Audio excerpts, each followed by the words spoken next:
Hello बच्चों, कैसे हो? सब बढ़िया हो गए। आज हम जो टॉपिक पढ़ने वाले हैं बच्चों, वेरी इंपॉर्टेंट टॉपिक है। कंपटीशन एग्जाम में इस टॉपिक पर क्वेश्चन आते हैं। Velocity of image in spherical mirror. गोलीय दर्पण में प्रतिबिंब की चाल या वेग क्या होगा वो हम देखेंगे। हमने समतल दर्पण के लिए भी ये देखा था कि अगर वस्तु दर्पण की ओर गति करती है तो प्रतिबिंब है वो किस गति से चलेगा, ये हमने देखा था। यहाँ पर हम अगर अवतल दर्पण ले, कॉन्केव मिरर ले या कॉन्वेक्स मिरर ले, उसकी ओर अगर वस्तु चलती है तो उसमें जो प्रतिबिंब है उसकी चाल क्या होगी वो हमें देखना है यहाँ पर। तो पहले दो मुख्य बातें हम देख लेते हैं बच्चों कि अवतल दर्पण की बात करें तो देखो, अवतल दर्पण में देखिए यहाँ पर ये हमने अवतल दर्पण ले लिया बच्चों।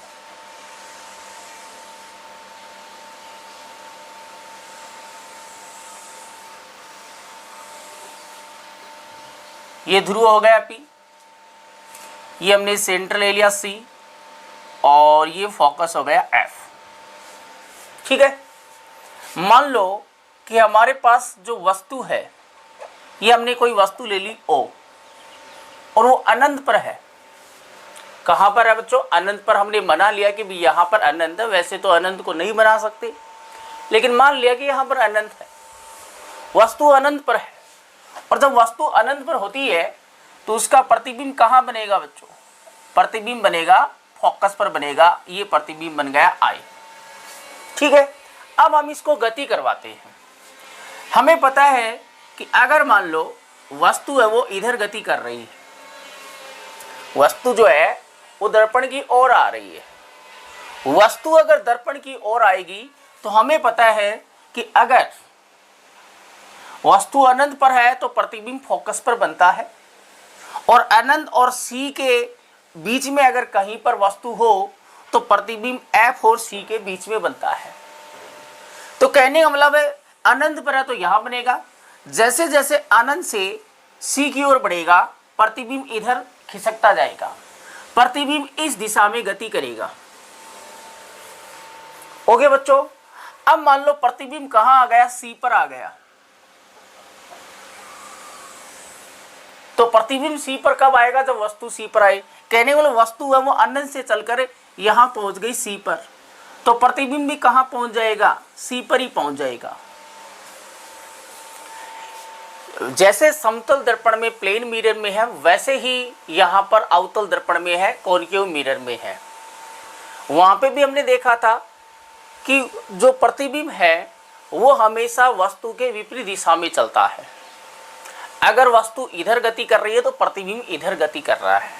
लेकिन बात यह है कि वहाँ पर हमने देखा था कि दर्पण के सापेक्ष जिस चाल से वस्तु या बिंब गति करता है, ऑब्जेक्ट मूव करता है विद रिस्पेक्ट टू मिरर, उसी चाल से प्रतिबिंब भी दर्पण के सापेक्ष वो गति करता है। लेकिन यहाँ पर आप देख सकते हो कि कौन सा अधिक तेज गति से चलेगा। यहाँ पर देखिए आप, जब वस्तु अनंत से C यहाँ तक पहुँचती है, अनंत से C तक, अनंत से लेकर C तक, ये टोटल डिस्टेंस कितनी होगी बच्चों? अनंत से C तक ये टोटल डिस्टेंस अनंत ही हो गई। ओके, हमें पता है कि चाल बराबर या वेग बराबर होता है दूरी बटे समय होता है। अगर समय समान है, समय तो समान ही रहेगा। अगर जो वस्तु है वो अनंत से C पर पहुंचेगी तो जितना कोई समय ले लेगी, मान लो स्मॉल t समय लिया है, और प्रतिबिंब है वो F से C पर पहुंचेगा, तो जितना समय आपका वस्तु लेगी अनंत से C पर पहुंचने में, उतना समय ही प्रतिबिंब लेगा, क्योंकि दोनों एक साथ चल रहे और एक साथ रुक गए आकर, तो समय समान रहेगा। तो समय अगर समान है, इसका मतलब है चाल किस पर डिपेंड करेगी? दूरी के समानुपाती होगी। कहने का मतलब है जो ज़्यादा दूरी तय करेगा वो उसकी स्पीड, उसकी चाल ज़्यादा होगी, उसकी वेलोसिटी ज़्यादा होगी। यहाँ से देखिए, जब आपका प्रतिबिंब ये वस्तु है, समझ रहा बच्चों इसको? आपको ये लग रहा है कि ये तो आता है, लेकिन देखो यहाँ पर जब वस्तु अनंत से सी पर पहुंचती है तो कितनी दूरी तय करती है? अनंत दूरी तय करती है। लेकिन प्रतिबिंब ने कितनी दूरी तय की? वस्तु अनंत से सी पर पहुंची तो इसने अनंत दूरी तय की, लेकिन प्रतिबिंब है वो केवल एफ से सी तक पहुंच रहा है, केवल इतनी दूरी तय कर रहा है। और ये दूरी आपको पता है कि फोकस दूरी के बराबर होगी, क्योंकि ये टोटल आर होती है, या तो हम एफ लिख सकते हैं या r/2 लिख सकते हैं। ये भी एफ होती है, ये भी एफ होती है।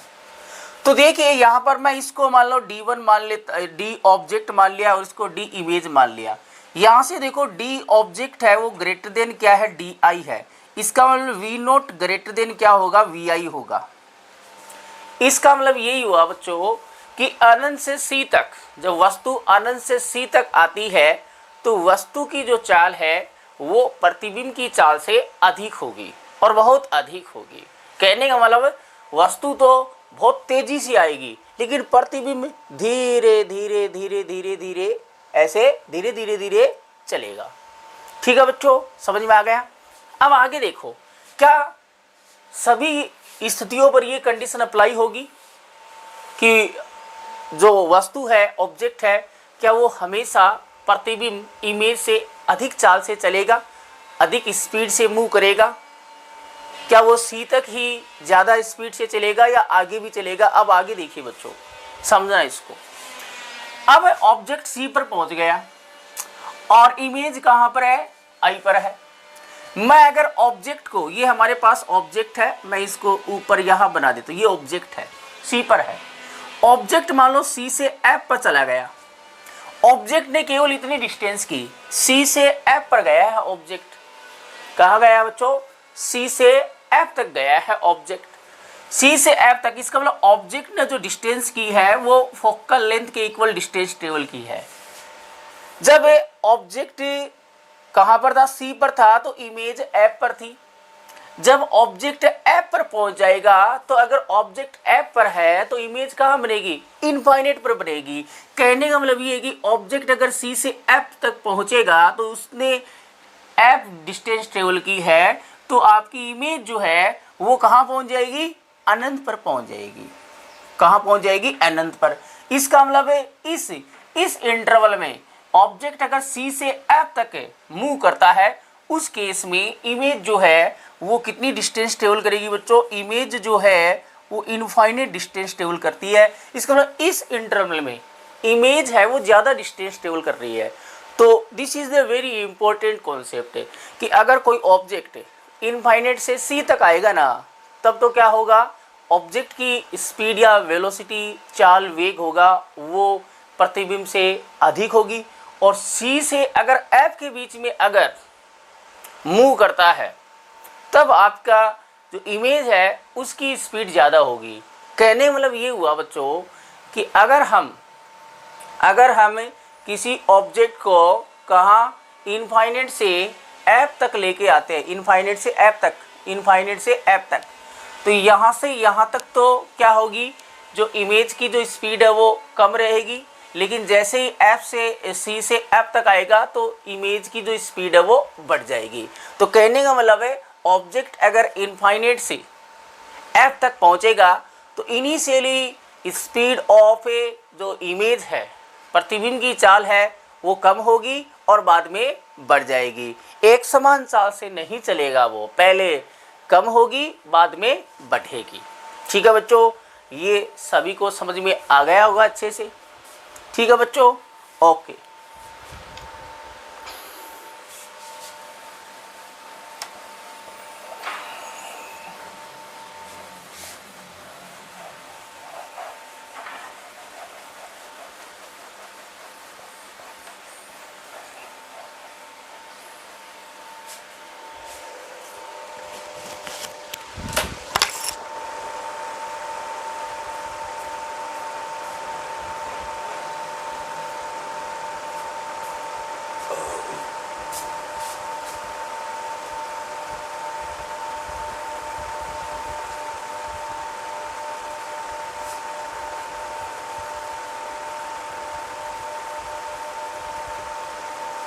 समझ में आ गया होगा बच्चों। ये डायरेक्ट क्वेश्चन है, नेवी, एयरफोर्स और एनडीए में पूछ लिया जाता है। स्पीड से रिलेटेड न्यूमेरिकल नहीं है बट इम्पोर्टेंट कॉन्सेप्ट है। ठीक है बच्चों, कि जैसे जैसे ऑब्जेक्ट है वो मिरर की ओर बढ़ेगा तो इनिशियली क्या होती है, इमेज की जो स्पीड है वो कम रहती है और उसके बाद में स्पीड जो है वो इंक्रीज हो जाएगी। पहले कम होगी, बाद में ज़्यादा होगी। ओके, अगर हम बात करें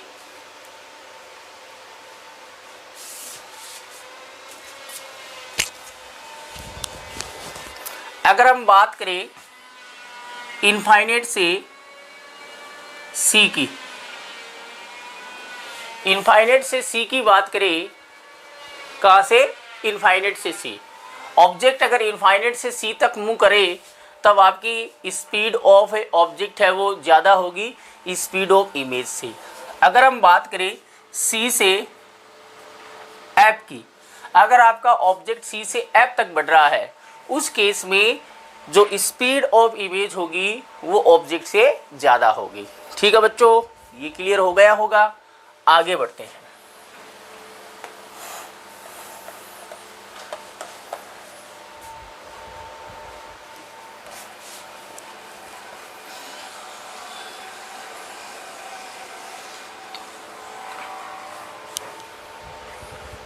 अब देखिए बच्चों, यहाँ पर स्पीड हम निकालेंगे कैसे, ये तो हमें पता चल गया कि जो ऑब्जेक्ट की जो स्पीड है या जो इमेज की जो स्पीड है वो किस प्रकार से चेंज होगी, किसकी स्पीड ज़्यादा होगी और कब होगी। ये तो हमें पता चल गया कि स्पीड किस प्रकार से वेरी होगी।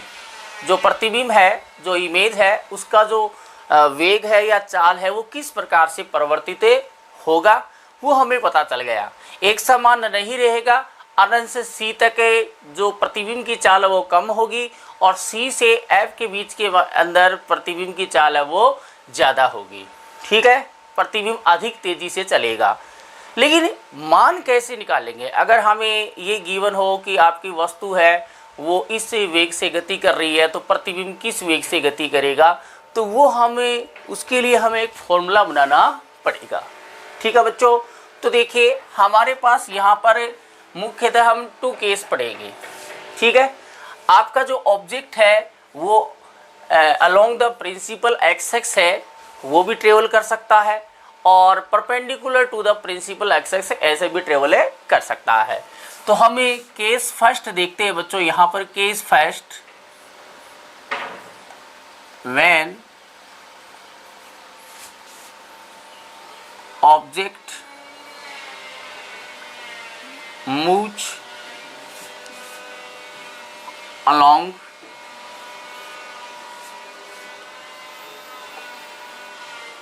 principal axis। अगर प्रिंसिपल एक्सिस के अलोंग अगर मूव करें, कहने का मतलब है वस्तु जो अपनी मुख्य एक्स के अनुदिश गति करे, मुख्य एक्स के अनुदिश गति करे, या तो वो दर्पण की ओर जाए या दर्पण से दूर जाए, तब प्रतिबिंब की चाल क्या होगी वो हम देखते हैं बच्चों। ओके, तो देखिए हमें कॉनकेव मिरर के लिए ही देख लेते हैं। ये हमारे पास कॉनकेव मिरर है बच्चों, ये कॉनकेव मिरर हो गया।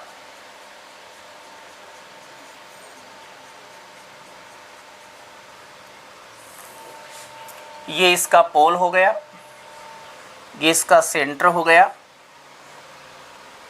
ये इसका फोकस हो गया।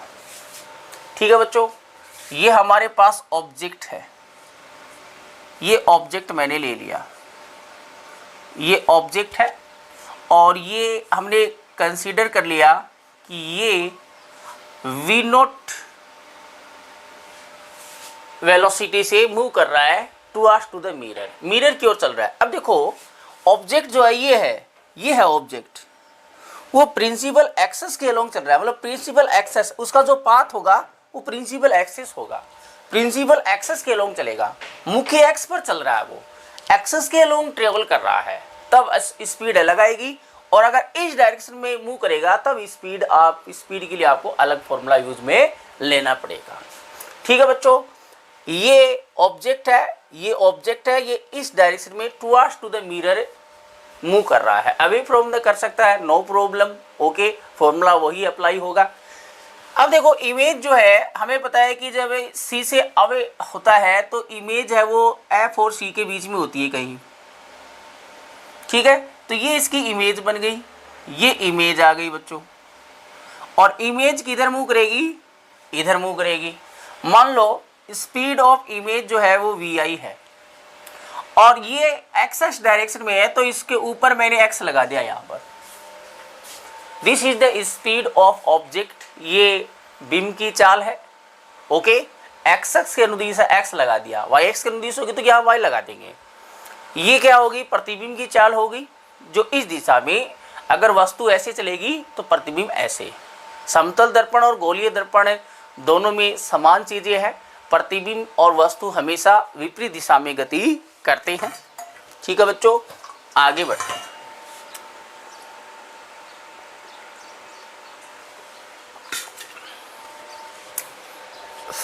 अब देखो ये जो स्पीड है, स्पीड ऑफ ऑब्जेक्ट है, वो किसी न किसी के रिस्पेक्ट में हमें लेनी पड़ेगी, कि विद रिस्पेक्ट टू इमेज है कि विद रिस्पेक्ट टू मिरर।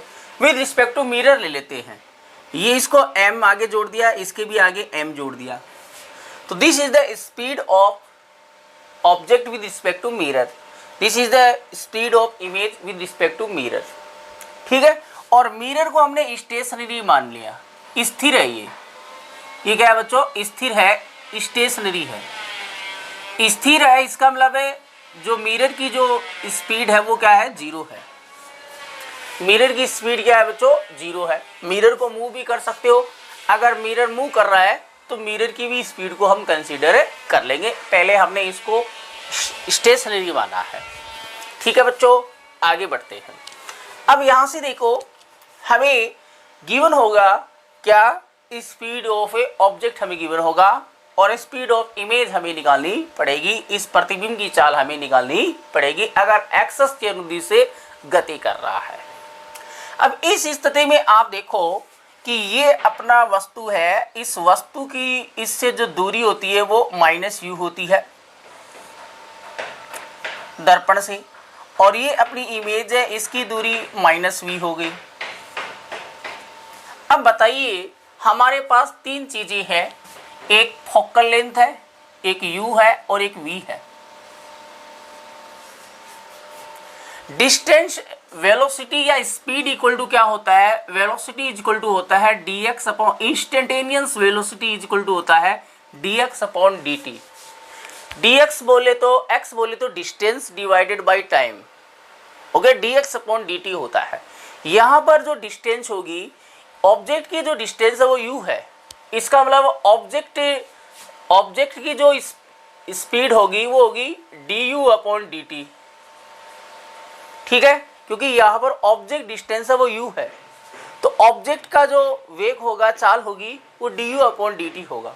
और इमेज जो है, इमेज की क्या होगी बच्चों, इमेज की जो डिस्टेंस है, जो डिस्टेंस वेरी कर रहा है वो क्या होगी, dv अपॉन dt होगी, ठीक है। ये बात समझ में आ गई होगी। अब आगे देखते हैं। यहां से देखिए बच्चों हमारे पास तीन चीजें हैं, एफ, यू और वी। जब आपका ऑब्जेक्ट जो है वो अगर मिरर की ओर मूव करेगा, अवे करो चाहे टुवर्ड्स करो, पास जाए या दूर जाए, तब क्या चीज चेंज होगी, क्या यू चेंज होगा।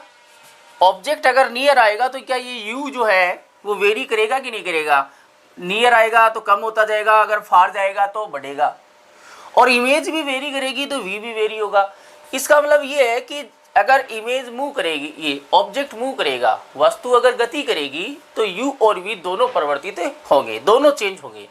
लेकिन क्या इस दर्पण की फोकल लेंथ, फोकस दूरी परिवर्तित होगी, ये फोकस दूरी परिवर्तित होगी क्या, इसकी फोकस दूरी तो फिक्स है, दर्पण फिक्स है तो फोकस दूरी भी फिक्स है। एफ क्या रहेगा, नियत रहेगा, एफ क्या रहेगा, नियत रहेगा।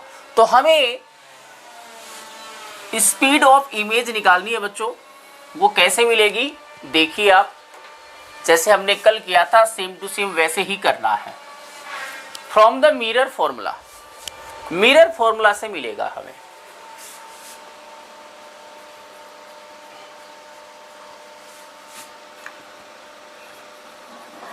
From the mirror formula.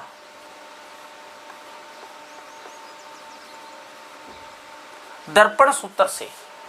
दर्पण सूत्र क्या होता है हमारे पास बच्चों? दर्पण सूत्र होता है 1/f बराबर 1/v प्लस 1/u।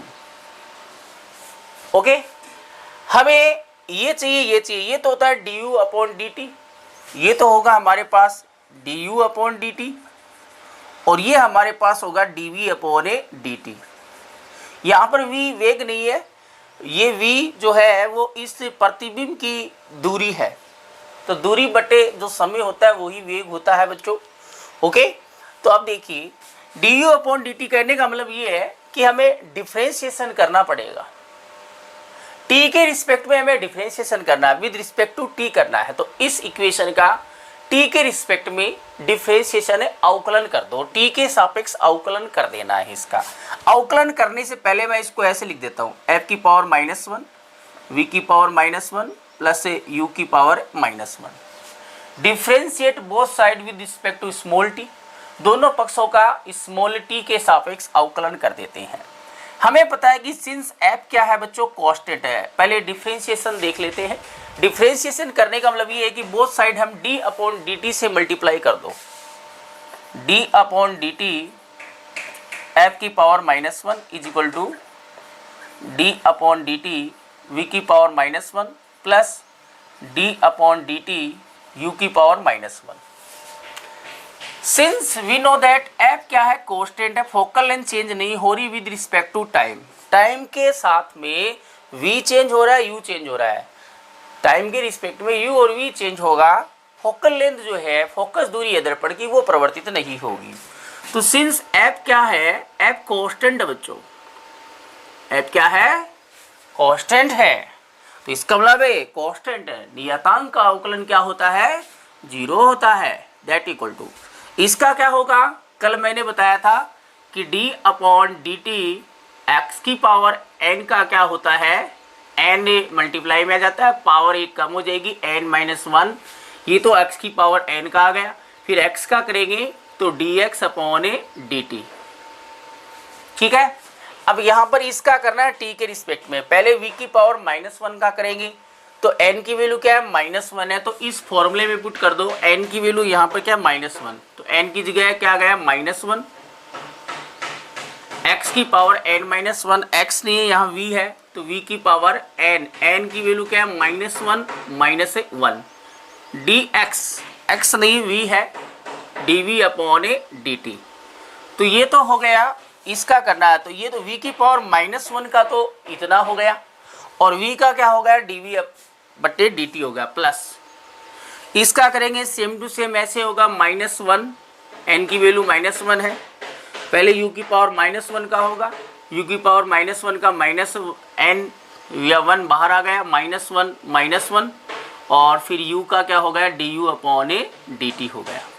ठीक है, इसको सिंप्लीफाई कीजिए, माइनस ये आ गया v की power -2 dv upon dt minus u की पावर -2 du अपॉन dt। ठीक है, इसको हमें नीचे भेज देते हैं पावर को, -1 upon v² dv upon dt -1 upon u² du upon dt। ठीक है बच्चों, इसको मैं इधर ले आता हूँ, इस वाले को, नेगेटिव है इधर पॉजिटिव हो जाएगा, 1 upon v² dv upon dt that is equal to -1 upon u² du upon dt।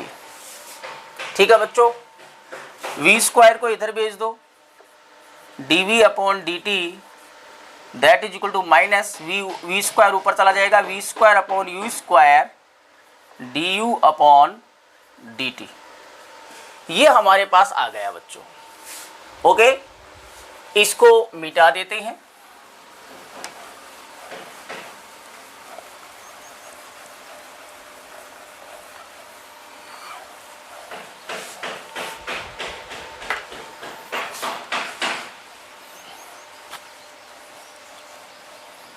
अब देखो बच्चों, dv अपॉन dt क्या है? ये हमारे पास क्या है, स्पीड ऑफ इमेज है, प्रतिबिंब की चाल है। और du अपॉन dt क्या है, वस्तु की चाल है, बिंब की चाल है। ओके, तो du अपॉन, सिंस देखो ऐसे लिख दिया dv अपॉन dt जो है वो हमारे पास क्या है बच्चों, वो हमारे पास क्या है, इमेज की स्पीड है ये। तो speed of image with respect to mirror है ये।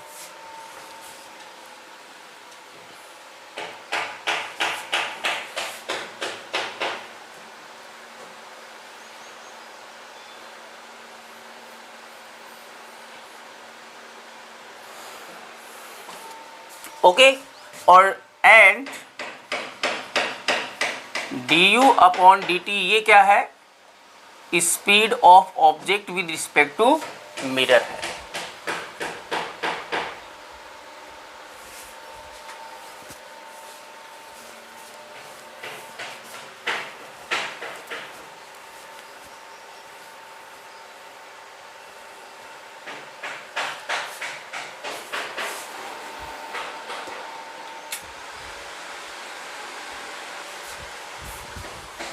ओके बच्चों, अब ये दोनों वैल्यू पुट कर दो इसमें, तो ये आ जाएगा हमारे पास VIM equal to minus v square upon u square VOM।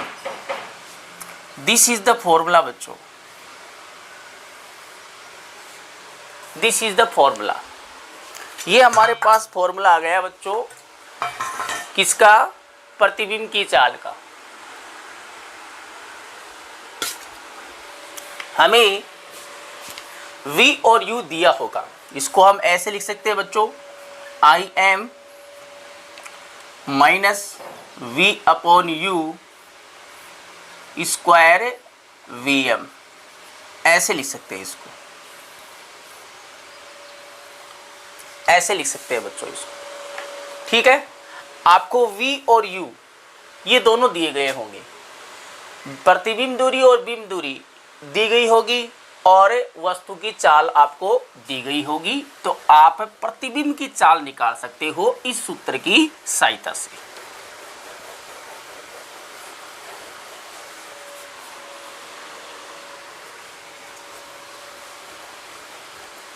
अब देखिए बच्चों, इसको हमें वेक्टर फॉर्म में रिप्रेजेंट करें, क्योंकि वेक्टर में करना जरूरी है, क्योंकि अपोजिट डायरेक्शन में है, नेगेटिव साइन यही शो कर रहा है अपोजिट डायरेक्शन में। तो इसको वेक्टर फॉर्म में लिखे, minus v upon u square v vector OM। Okay बच्चों, इसको हम क्या लिख सकते हैं, इसको हम क्या लिख सकते हैं, इसको हम लिख सकते हैं this is the speed of image with respect to mirror. इसको हम लिख सकते हैं VI minus VM। Okay, minus v upon u का whole square v vector minus VM, v naught minus VM, और ये x अक्ष के अलोंग है। ओके, x अक्ष के अलोंग है, ये x अक्ष के अलोंग ये आ गया आपके पास। दिस इज द फॉर्मूला बच्चों, दिस इज द फॉर्मूला। तो ये फॉर्मूला ही आपको याद रखना है, बाकी आपको इतना लंबा डेरिवेशन याद करने की जरूरत नहीं है, ये फॉर्मूला होगा।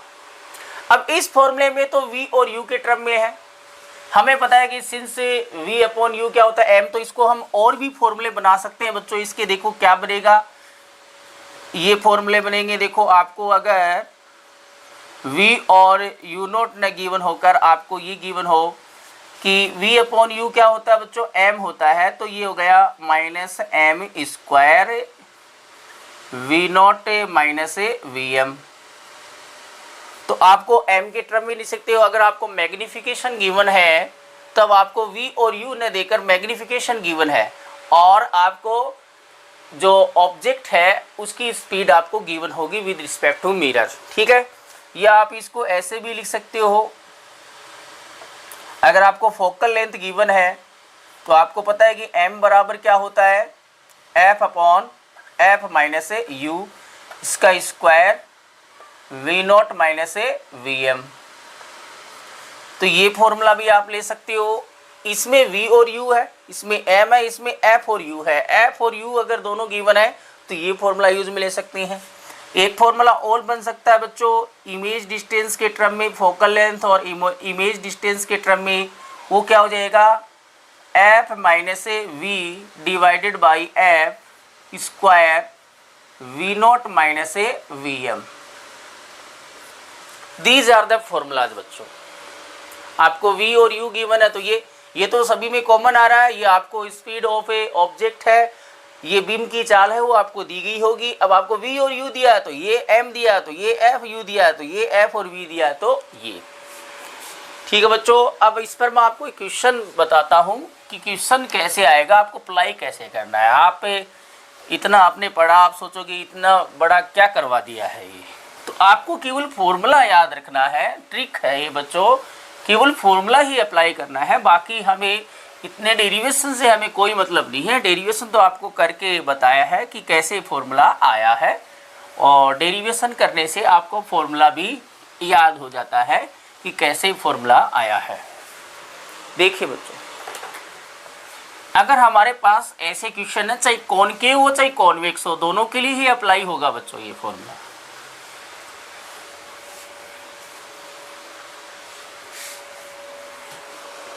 अगर हमारे पास ये क्वेश्चन है बच्चों,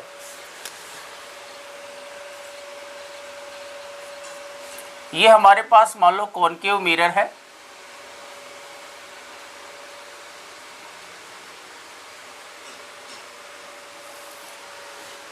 ये ऑब्जेक्ट मैंने ले लिया, ऑब्जेक्ट है, और ये मान लो आपको कह दिया कि 2 सेंटीमीटर पर सेकेंड इस स्पीड से इधर मूव कर रहा है। ठीक है, तो इमेज मान लो ये यहाँ पर इमेज बनी इसकी, तो इमेज किस स्पीड से ट्रेवल करेगी, the speed of image with respect to mirror, ये क्या होगा वो हमें निकालना है। ठीक है बच्चों, इसकी फोकल लेंथ आपको दे रखी है, इसकी फोकल लेंथ आपकी मान लो 10 सेंटीमीटर गिवन है, और यहाँ से यहाँ तक इस ऑब्जेक्ट की जो डिस्टेंस है u इज इक्वल टू आपको दे रखा है, वो आपको दे रखा है 30 सेंटीमीटर गिवन है। ओके, तो ये निकालना आपको। अब यहाँ से इस क्वेश्चन में आप देखिए आपको क्या गिवन है, आपको फोकल लेंथ गिवन और u गिवन है, तो f और u वाला फॉर्मूला हमें यूज में लेना है। और आपको ये कह रहा है कि ये मिरर है वो स्टेशनरी रेस्ट में है, तो इसका मतलब वी एम वेक्टर जो हो गया है वो 0 हो गया। इसका मतलब है स्पीड ऑफ मिरर है वो 0 है। एक बार हमें मिरर को मूव करवा के भी देखेंगे, देखते हैं मिरर को मूव करवाने से क्या कैसे हमारे पास रिजल्ट आएगा। तो हम फॉर्मूला अप्लाई कर देते हैं बच्चों। देखिए हमारे पास फॉर्मूला ये है v i minus we m the speed of image with respect to mirror, दर्पण के सापेक्ष प्रतिबिंब की चाल, बराबर माइनस एफ और यू के टर्म वाला ले लेते हैं हम। क्या था, f upon F minus u. ठीक है बच्चों, square v o minus we m, speed of object with respect to mirror. ये फॉर्मूला अप्लाई करना है, बस सिंपल सी बात है। एफ और यू दे रखा तो ये फॉर्मूला आ जाता। v और u ये डिस्टेंस आपको गिवन होती तो v और u, फोकल लेंथ देकर ये डिस्टेंस गिवन होती तो v और u वाला होता। अब देखिए अप्लाई कर दो। अब इसमें साइन साथ में कंसीडर करने हैं बच्चों। हम इस वाली साइड में अगर पॉजिटिव कंसीडर करते हैं, ये पॉजिटिव एक्स डायरेक्शन है, इस डायरेक्शन में हम पॉजिटिव लेंगे तो इस वाली डायरेक्शन में जो भी आपकी स्पीड होगी उसको आपको नेगेटिव कंसीडर करना है।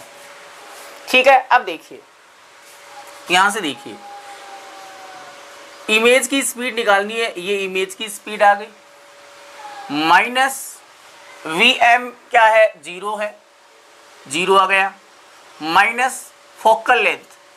अब इसकी फोकल लेंथ 10 सेंटीमीटर दे रखी है, लेकिन ये कॉनकेव मिरर और कॉनकेव मिरर की फोकल लेंथ नेगेटिव लोगे बच्चों, पॉजिटिव लोगे, नेगेटिव लेनी है तो क्या आ जाएगी, माइनस 10 आ गई। सारी वैल्यू सेंटीमीटर में है, सेंटीमीटर पर सेकंड, इसलिए चेंज नहीं किया है। डिवाइडेड बाई एफ की वैल्यू -10 माइनस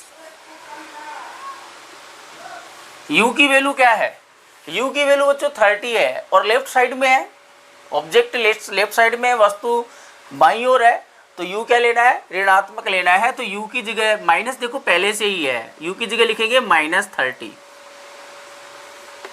इसका स्क्वायर। v नोट क्या है बच्चों हमारे पास 2 सेंटीमीटर। अब इसको प्लस में लेना है कि माइनस में लेना है, देखो ऑब्जेक्ट इधर जा रहा है और इधर हमें क्या लेना है, वेलोसिटी पॉजिटिव ही लेनी है। अगर आपका अब देखो उल्टा हो गया, अगर आपको अवे फ्रॉम द मिरर दे देता, अगर ये 2 सेंटीमीटर इधर जाता तो आपको इस v नोट की वैल्यू -2 रखनी पड़ती, ठीक है ना। इधर जा रहा है तो प्लस, इधर जा रहा है तो माइनस। इमेज वाली अपने आप आ जाएगी, इमेज वाली को चेंज करने की जरूरत नहीं है। पॉजिटिव आएगी तो इधर मूव करेगा, नेगेटिव आएगी तो इधर मूव करेगा। v नोट क्या है, ये ऑब्जेक्ट इधर मूव कर रहा है तो इधर आपको पॉजिटिव लेना है, तो 2 आ गया और ये 0 है, ठीक है। अब आप कहोगे कि अगर मिरर भी मूव करे, मिरर अगर मूव करेगा तो आपको ये मिरर की स्पीड रख देनी है। मिरर अगर इधर मूव करेगा तो स्पीड पॉजिटिव लेनी है और मिरर इधर मूव करेगा तो स्पीड नेगेटिव लेनी है। मान लो मिरर आपको कह देगी 1 सेंटीमीटर पर सेकेंड से मिरर मूव कर रहा है, अगर इधर मूव करेगा तो यहाँ पर नेगेटिव पहले से ही है 1 रख देंगे, यहाँ पे भी 1 रख देंगे। अगर मिरर इधर मूव कर रहा है 1 से तो ये माइनस है, फिर -1 रखना पड़ेगा, माइनस माइनस प्लस हो जाएगा, -1 है तो माइनस रखना पड़ेगा, +1 हो जाएगा। तो कोई दिक्कत वाली बात नहीं है, किधर भी मूव करे, मिरर भी साथ में मूव करे तो नो प्रॉब्लम। ओके, इसको सिंप्लीफाई करें तो हमारे पास V I vector equal to हमारे पास क्या आया, ये 0 उड़ गया, -10 प्लस ये +30 हो गया बच्चों, 20 बच गया नीचे, 2 से 2 कैंसिल हो गया, ये स्क्वायर आ गया, इनटू में क्या है 2 है, तो v I vector equal to minus square करेंगे तो नेगेटिव हट गया, इसका ये 1/4 हो जाएगा और इनटू में 2, तो v I vector is equal to हमारे पास आ गया बच्चों, क्या आ गया हमारे पास 1/2 आ गया, -1/2 बोले तो -0.5 सेंटीमीटर पर सेकंड आ गया। ओके, इसका मतलब है ये जो आपका इमेज है वो माइनस से इतनी स्पीड से ट्रेवल करेगी। अब देखो नेगेटिव साइन आ रहा है, तो नेगेटिव साइन का मतलब ये है कि अगर हमने इस वाले ऑब्जेक्ट वाली डायरेक्शन में पॉजिटिव लिया है तो अपोजिट डायरेक्शन में है, ऑब्जेक्ट के अपोजिट डायरेक्शन में, नेगेटिव है तो इस डायरेक्शन में मूव करेगा, ठीक है। ये सबको क्लियर हो गया होगा, अच्छे से समझ में आ गया होगा कैसे निकालनी है स्पीड। आपको कुछ भी गिवन हो आप इजीली इस फॉर्मूले को अप्लाई करके देखो, जल्दी से हो गया है, 2 स्टेप में ही हो जाता है, ठीक है। मिरर अगर साथ में मूव करे तो मिरर की स्पीड भी मेजर कर देनी है, लेकिन साथ में ये याद रखना है कि स्पीड को, जो भी स्पीड गिवन है निकालनी है, उसको चेंज करने की जरूरत नहीं है। जो भी स्पीड आपको निकालनी है वो इस डायरेक्शन में स्पीड है तब तो इस फॉर्मूले में पॉजिटिव ही लेना है, और अगर इस डायरेक्शन में है तो वहाँ पर नेगेटिव पुट कर देना है, ठीक है बच्चों। ओके, आगे बढ़ते हैं।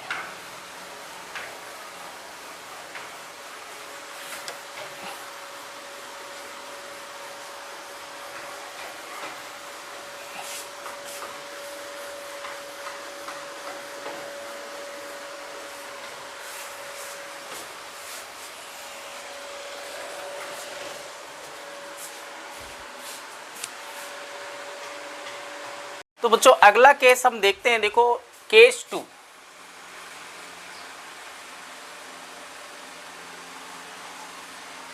ऑब्जेक्ट कैसे मूव करे, देखिए व्हेन ऑब्जेक्ट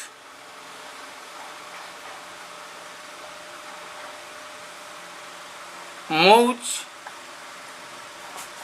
परपेंडिकुलर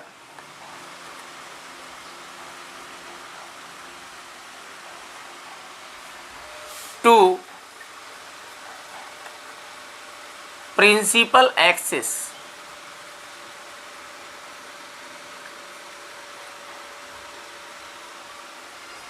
अगर प्रिंसिपल एक्सिस के परपेंडिकुलरली मूव करे तब स्पीड ऑफ इमेज क्या होगी, प्रतिबिंब की चाल क्या होगी अगर वस्तु जो है वो मुख्य एक्स के लंबवत गति करे। यदि वस्तु मुख्य एक्स के लंबवत गति करे तब प्रतिबिंब की चाल क्या होगी वो देखनी है। ये केस में देखो क्या होगा बच्चों, ऐसे मूव करे तो डायग्राम से देखना। ये हमने कॉनकेव मिरर ले लिया है,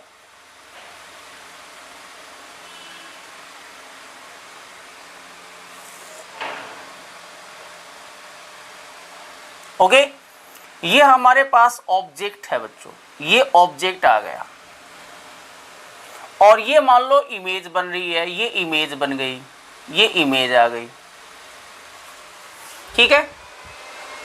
अगर मान लो हमारे पास ऑब्जेक्ट ऐसे मूव करे, ऑब्जेक्ट ऐसे मूव करे, velocity of object with respect to mirror, object अगर ऐसे मूव करेगा ऊपर वाले इस डायरेक्शन में, तो इमेज है वो नीचे वाली डायरेक्शन में मूव करेगी कि ऊपर वाली डायरेक्शन में मूव करेगी। कहने का मतलब ये है कि अगर हाइट ऑफ ऑब्जेक्ट इंक्रीज हो, हाइट ऑफ ऑब्जेक्ट है वो इंक्रीज हो, हाइट बढ़ेगी। ऐसे हाइट अगर बढ़ाएंगे तो इमेज इन्वर्टेड बनेगी, तो इधर वाली साइड में इमेज जो है वो इस वाली डायरेक्शन में, नीचे वाली डायरेक्शन में ऐसे मूव करेगी with respect to mirror. Mirror को हमने रेस्ट ही कंसीडर कर लिया है कि मिरर रेस्ट में, इसका मतलब है स्पीड ऑफ मिरर आपकी क्या है, 0 है। समझ में आ रहा है बच्चों। इस केस में जो ऑब्जेक्ट है वो इस मुख्य एक्स के लंबवत गति कर रहा है, तो प्रतिबिंब भी लंबवत गति करेगा, ओके। तो हमारे पास देखो 3 चीजें मैंने आपको बताई थी, एफ, यू और वी। क्या इन तीनों चीजों में से कोई चेंज होगा? फोकल लेंथ है, दर्पण की फोकस दूरी है, वो तो अपरिवर्तित रहेगी, वो तो दर्पण चेंज करेंगे तभी चेंज होगा। एफ नियत रहेगा। क्या यू नियत रहेगा? ऐसे लंबवत अगर गति करे तो पी से हमेशा देखो, ये पोल है, ये हमने पोल ले लिया, ये पोल है, पोल की डिस्टेंस है ऑब्जेक्ट से। क्या ऐसे मूव करेगा तो ये जो u है यहां से यहां तक है, ये जो u है माइनस u हो गया और ये आपका v हो गया, माइनस v हो गया। तो अगर ऑब्जेक्ट ऐसे मूव करेगा ऐसे, तो क्या ये u चेंज होगा? और इमेज ऐसे अगर मूव करेगी तो क्या ये v चेंज होगा? नहीं बच्चों। इस कंडीशन में f, u और v तीनों ही क्या रहेंगे? नियत रहेंगे। तो फिर चेंज क्या होगा? कौन सी? यहां पर जो डिस्टेंस है वो u और v डिस्टेंस चेंज नहीं हो रही है। तो अगर मान लो डिस्टेंस ही चेंज नहीं हो रही है तो स्पीड कैसे मिलेगी? इसका मतलब क्या है कि अगर डिस्टेंस ही वेरी नहीं हो रही, डिस्टेंस ही ट्रेवल नहीं कर रहा है, तो स्पीड 0 होना चाहिए। आपको होगी कि स्पीड 0 होगी स्पीड 0। ये जो डिस्टेंस है वो इस डायरेक्शन में बच्चों, तो इस केस में इस डायरेक्शन में जो स्पीड होगी वो 0 होगी। इस डायरेक्शन में जो स्पीड है एक्स के लॉन्ग वो 0 होगी। क्या इस डायरेक्शन में डिस्टेंस वेरी नहीं हो रही? क्या इसे ऑब्जेक्ट मान लो यहां से अगर यहां आ गया तो क्या यहां से यहां, फिर यहां से, क्या ऑब्जेक्ट की हाइट जो है क्या वो चेंज नहीं होगी? होगी।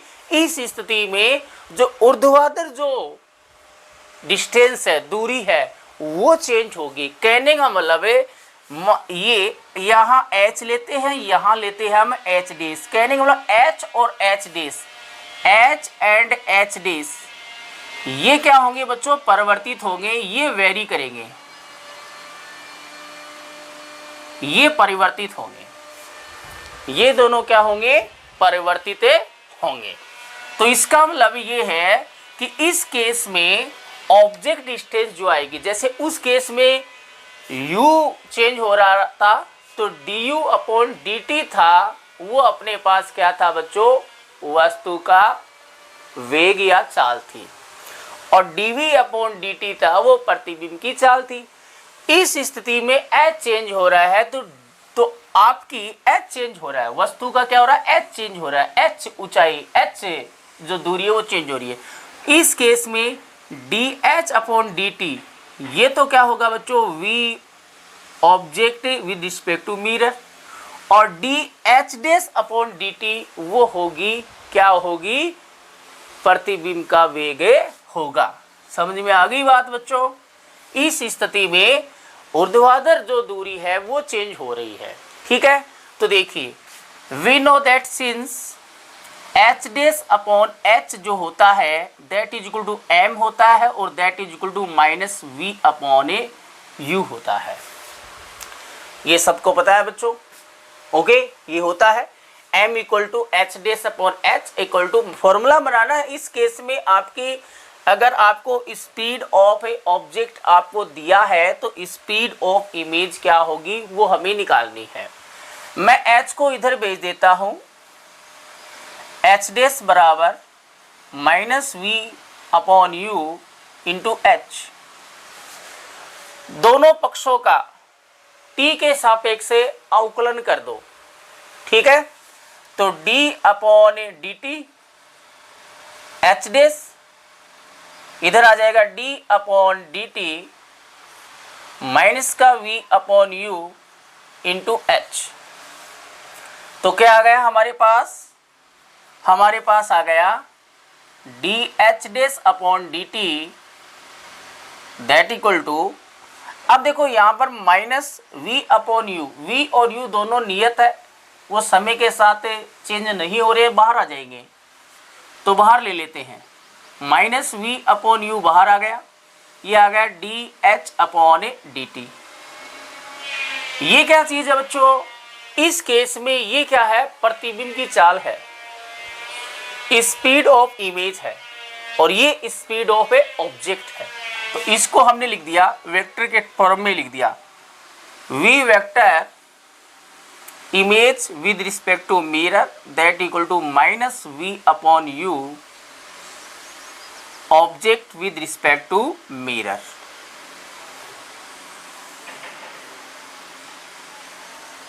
ये फॉर्मूला आ गया बच्चों इस केस में। इसको आगे हम और सिंप्लीफाई कर देते हैं। इसको मैंने लिख दिया v vector i minus we M vector that is equal to minus v upon U v not vector minus we M vector. ठीक है बच्चों, this is the standard formula. लेकिन ये किसके पदों में है बच्चों, ये है v ऑफ u के पदों में। इसको हम ऐसे भी लिख सकते हैं बच्चों, m के पदों में भी लिख सकते हैं, ऐसे भी लिख सकते हैं। v अपॉन यू क्या होता है, m होता है, तो minus m v not minus we M vector.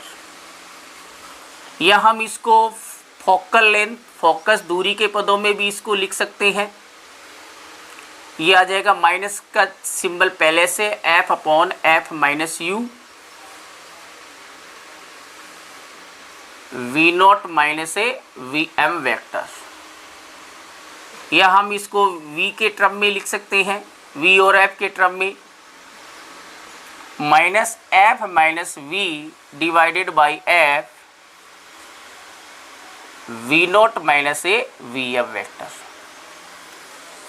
Okay बच्चों, चारों फॉर्मूले आ गए। देखो उस दोनों फॉर्मूले याद हो गए एक साथ। अगर आपके ऐसे, अगर आपका मुंह करेगा, वस्तु ऐसे अगर आपकी गति कर रही है, पास आए चाहे दूर आए कोई दिक्कत नहीं है, तब तो यहाँ पर स्क्वायर आता है। ये स्क्वायर था, बाकी सेम ही है, यहाँ स्क्वायर आ जाता है। सभी में देखो स्क्वायर आ जाएगा, सभी में स्क्वायर आ जाएगा। और अगर ऊर्ध्वाधर गति होगी तब स्क्वायर नहीं आएगा। तो दोनों फॉर्मूले याद हो गए। ठीक है बच्चों, ओके। न्यूमेरिकल अगर करना चाहो तो कर सकते हो। जैसे मान लो ये इधर 2 सेंटीमीटर पर सेकंड से मूव कर रहा है, तो इस केस में क्या है, इस वाली डायरेक्शन में जो भी वेलोसिटी होगी उसको पॉजिटिव लेना है, और नीचे वाली डायरेक्शन में क्या लेते हैं, हमें नेगेटिव लेते हैं। इसकी फोकल लेंथ हमें मान लो दे रखी है कितनी, मान लो 10 सेंटीमीटर गिवन है, और आपको u गिवन है, ये u आपको गिवन है, u इक्वल टू यहाँ पर आपको दे रखा है 30 सेंटीमीटर। ठीक है, तो u गिवन है, f गिवन है, u और f गिवन है, तो हमें इस फॉर्मूले को पकड़ेंगे। ये फॉर्मूला अप्लाई करो आप, यहाँ पर देखिए मैं फॉर्मूला अप्लाई कर देता हूँ, v इमेज माइनस 0, ये रेस्ट में है तो ये 0 हो गया, that is equal to minus F, F की वैल्यू 10 है, कॉनकेव मिरर है तो नेगेटिव लेनी है, माइनस 10 आ गया, डिवाइडेड बाय एफ की वैल्यू माइनस 10। इस फॉर्मूले को ले रहे हैं बच्चों, इस फॉर्मूले को, क्यों? क्योंकि एफ और यू दिए हुए हैं, एफ और यू माइनस का सिंबल पहले है, ऑब्जेक्ट है वो लेफ्ट साइड में है, तो u नेगेटिव लेना है तो माइनस पहले से ही है, तो माइनस 30, और इनटू में v नोट कितना बच्चों, ऊपर की तरफ मूव कर रहा है, ऊपर पॉजिटिव ही लेना है, तो v नोट की वैल्यू क्या ले ली, 2 ले ली, माइनस ये क्या है 0 है, तो vi वेक्टर इक्वल टू आ गया माइनस, ये आ गया 10 डिवाइडेड बाई प्लस 20 आ गया बच्चों, और इनटू में 2 आ गया। ठीक है,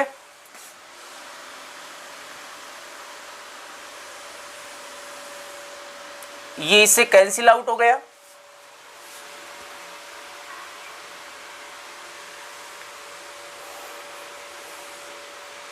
ये इससे कैंसिल आउट हो गया, तो vi हमारे पास क्या आ गया बच्चों, vi हमारे पास आ गया माइनस माइनस, ये 2 से 2 कैंसिल हो जाएगा, 1 सेंटीमीटर पर सेकेंड आ गया, this is the speed of a image आ गई।